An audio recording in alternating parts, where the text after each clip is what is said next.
Para o arquiteto trabalhar nessa área de arquitetura industrial, quais as habilidades que ele precisa ter?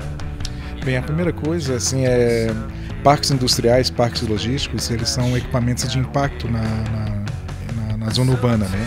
Então ele tem que dominar bastante assim, a parte de urbanismo, né? Conhecer todos os conceitos quando um empreendimento desse porte ele é proposto para uma cidade, para um município, né? Então, o urbanismo, assim, a princípio seria, digamos, a primeira disciplina que ele teria que dominar, né? E todos os conceitos relacionados ao urbanismo da relação desse condomínio logístico, desse condomínio industrial com a comunidade. Depois, a própria parte de arquitetura em si, né? Essa questão dos conceitos do funcionamento, assim, qual é a atividade industrial que vai se implantar naquele empreendimento, né? Tem a questão também da parte técnica, né? Que tipo de tipologia de galpão ele vai utilizar, que tipo de materiais ele vai utilizar, né? Entra a parte estética aqui também, que é uma parte que se espera de um arquiteto, né? Você não precisa ter um pavilhão, uma caixa, né? Essa caixa ela pode ter, digamos assim, revestimentos não só estéticos, mas também assim a nível de sustentabilidade, de combate ao sol da tarde, né? A questão de iluminação natural, né? E também você tem, como você vai lidar com a parte de engenharia, né? Você tem que também conhecer um pouco de engenharia elétrica, você tem que conhecer um pouquinho de engenharia mecânica na parte de estruturas metálicas, você tem que conhecer a parte de saneamento, né? A parte de tratamento de água e esgoto, né? A topografia, a parte ambiental, porque você vai lidar com profissionais dessa área de engenharia, né? Então, como um coordenador, um gerenciador de todos esses profissionais, né, o arquiteto ele tem que se preocupar desde a implantação do empreendimento na cidade, passando pela própria atividade que vai acontecer dentro daquele galpão e também coordenar todos os profissionais que vão estar participando daquele processo. Quais seriam esses profissionais, de modo geral, quais as especialidades de engenharia que geralmente o profissional de arquitetura que trabalha na arquitetura industrial precisa conversar, fazer reuniões? Quais são esses profissionais? Nós começamos com topógrafos, né? O pessoal que faz todo o levantamento do terreno, né?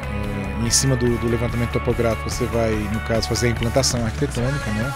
O pessoal da parte ambiental também. Muitas vezes o terreno tem córregos, tem nascentes, tem uma parte de mata nativa que você tem que seguir a legislação ambiental, né? Para preservar, conservar, né? Depois você começa a trabalhar com o pessoal de engenharia civil na parte de estruturas, para projetar as fundações, piso industrial, o próprio galpão em si, se vai ser uma estrutura feita em loco ou se vai ser uma estrutura pré-fabricada, né, para ser montada depois. E também profissionais que vão trabalhar com a parte dos projetos de instalação em geral, instalações elétricas, instalações hidrossanitárias, instalações de gás, né?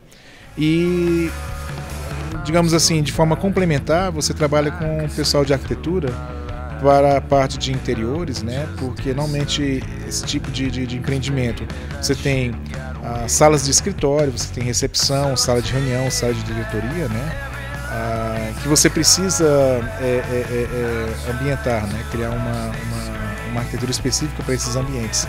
E paisagistas, né? Então, enfim, é uma equipe multidisciplinar que você lida nesse tipo de obra para poder atender aquele cliente, né?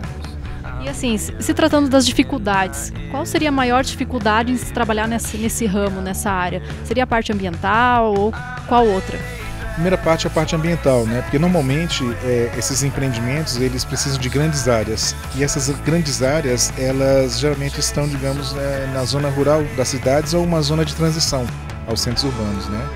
Muitas vezes também a parte documental, né? Esses terrenos normalmente não tem a sua parte de regularização fundiária perfeita, né? Às vezes tem processo de uso capião, às vezes o que está escrito na matrícula do terreno não corresponde ao que existe fisicamente nas divisas do terreno com os vizinhos, né?